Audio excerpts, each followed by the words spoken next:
My boss publicly embarrassed me, so I publicly beat him. I never thought a single meeting could destroy 15 years of loyalty, but that's exactly what happened.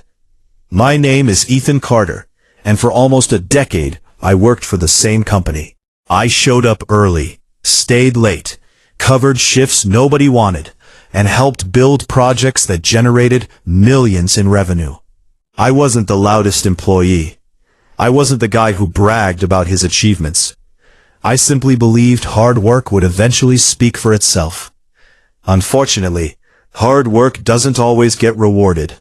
Sometimes it gets exploited. And sometimes the people you help the most are the ones who stab you in the back. The person who taught me that lesson was my boss, Richard Collins. Richard was the kind of executive who loved attention.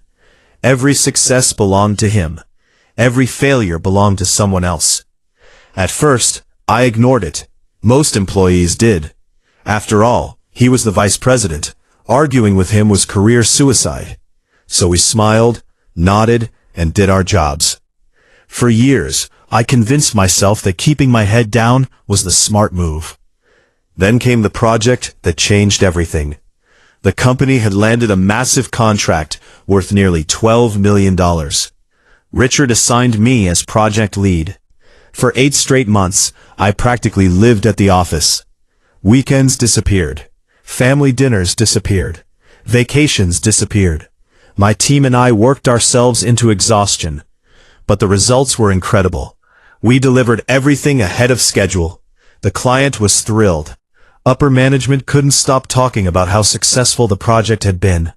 For the first time in years, I genuinely believed my career was about to take off. I was wrong. A week later, the company announced an all-hands meeting. Everyone gathered in the main conference hall. Over 200 employees, department heads, executives, clients joining remotely. The atmosphere felt celebratory. I expected recognition for the team's work. Maybe a promotion, maybe a bonus, maybe just a simple thank you. Instead, Richard walked onto the stage with a smug grin. The presentation began normally. Revenue numbers, growth statistics, future goals. Then my name appeared on the giant screen behind him. At first, I smiled. That smile vanished within seconds. Richard started criticizing the project. Not the actual results. Me. He blamed every challenge on my leadership. He exaggerated minor mistakes. He twisted facts. He made it sound like I had nearly destroyed the contract. People looked confused. Some looked shocked. I sat frozen in my chair. Then he delivered the line I'll never forget. Ethan is a perfect example of how experience doesn't always equal competence. The room exploded with uncomfortable laughter. Not because the joke was funny, because nobody knew how to react. My face burned. I could feel hundreds of eyes staring at me. Richard kept going. Every sentence felt like a punch.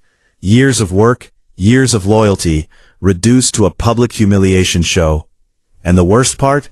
He took full credit for the project's success immediately afterward. According to him, he had personally saved the contract. He was the hero. I was the problem. When the meeting ended, nobody knew what to say. A few coworkers approached me. Most avoided eye contact. I went home that evening feeling physically sick. My wife, Sarah, immediately noticed something was wrong. What happened? I told her everything. Every insult. Every lie. Every humiliating moment. When I finished, she stared at me in disbelief. You're not staying there. Lie. I don't exactly have a choice. Yes, you do. What? You leave. I shook my head. You don't walk away from a 10-year career. She looked directly at me. No, you walk away from people who don't respect you. At the time, her words sounded impossible, but over the next few weeks, something inside me changed.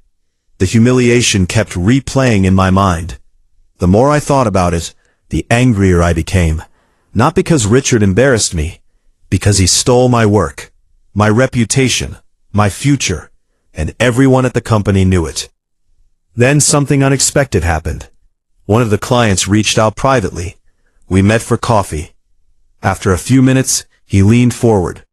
"Can I ask you something?" "Sure." "Why are you still working there?" I laughed. "What do you mean?" He shook his head. "Ethan, everyone knows that project was yours." That caught me off guard. "What?" "The client team knows, the vendors know, your employees know." Richard didn't fool anyone. For the first time in weeks, I felt a spark of validation. Then he said something even more surprising. "If you ever start your own consulting company, call me." I thought he was joking. He wasn't. A month later, another client said the same thing. Then another. Then another. Apparently, while Richard had been busy taking credit publicly, people outside the company had noticed who was actually doing the work. That realization changed everything. Instead of plotting revenge, I started planning an exit. Every evening, I researched business formation, networking, consulting contracts, marketing, risk management. For 6 months, I quietly built my future. Nobody at the company knew, especially Richard. Meanwhile, he kept treating me like a punching bag. Public criticism, dismissive comments, credit theft, the usual routine. But this time, I stayed calm, because I had a plan. Then the opportunity arrived. One Friday afternoon, I officially launched my consulting firm. Nothing flashy, just a small operation, a website, a few contacts, a lot of hope. I submitted my resignation Monday morning. Richard called me into his office immediately. He looked amused. "You're quitting?" "Yes." He leaned back. "To do what?" He laughed. Actually laughed. For nearly 30 seconds. Then he said, "Good luck with that." I smiled. "Thanks." He wasn't worried. Not yet. 3 weeks later, he was. Because my first client wasn't just any client. It was one of the company's biggest accounts. Then another client followed. Then another. Then another. Within 6 months, my small consulting business had grown faster than I ever imagined. The reason was simple. People trusted me. They knew my work. They knew my reputation. And they preferred dealing with someone who actually delivered results. Meanwhile, rumors started circulating. Projects inside my former company were struggling. Deadlines were slipping. Clients were unhappy. Employee turnover was rising. Without realizing it, Richard had removed the one person who had been quietly solving half his problems. Then came the moment karma finally arrived. Almost 2 years after I left, our industry hosted a major national conference. Thousands of attendees, executives, investors, clients, industry leaders. My company had become successful enough that I was invited as a keynote speaker. The invitation alone felt surreal. The kid who had once been publicly humiliated was now speaking in front of the biggest audience of his career. As I prepared backstage, I glanced at the event schedule. That's when I saw Richard's name. He was speaking right before me. I couldn't believe it. Part of me wondered if fate was playing a joke. His presentation went first. I watched from backstage. It wasn't good. People seemed distracted. Several attendees left halfway through. The energy was flat. Finished. Applause was polite at best. Then my introduction began. I walked onto the stage. The audience erupted. Not because I was famous. Because over the previous 2 years, our company had built a reputation for honesty and results. I delivered the best presentation of my life. Stories, strategies, lessons. Everything flowed perfectly. The crowd was engaged from start to finish. When I finished, everyone stood. A standing ovation. Hundreds of people on their feet. The applause seemed endless. As I looked across the room, I noticed Richard standing near the back, watching, silent. For the first time, he looked small, not powerful, not intimidating, just another man. After the event, attendees crowded around me. Business cards, handshake requests, interview invitations, potential partnerships. It felt unreal.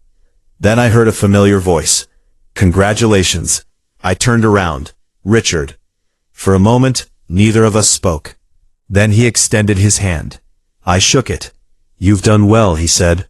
"Thank you." His smile looked forced. Then he asked the question I knew was coming. "Would you ever consider partnering with us?" I almost laughed. The irony was unbelievable. The man who had publicly mocked my competence was now asking for my help. Years earlier, I probably would have accepted. I would have wanted revenge. I would have wanted him to feel embarrassed. But standing there, I realized something important. I had already beaten him.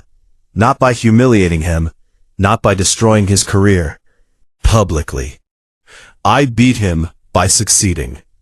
The revenge wasn't making him look bad. The revenge was proving he was wrong. So I smiled politely. "We're focused on our own projects right now." His face fell slightly. "I understand." And he walked away. That was the last conversation we ever had.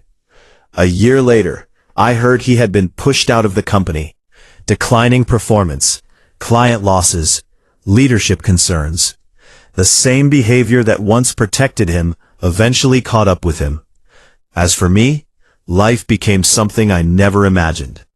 My business continued growing. I spent more time with my family.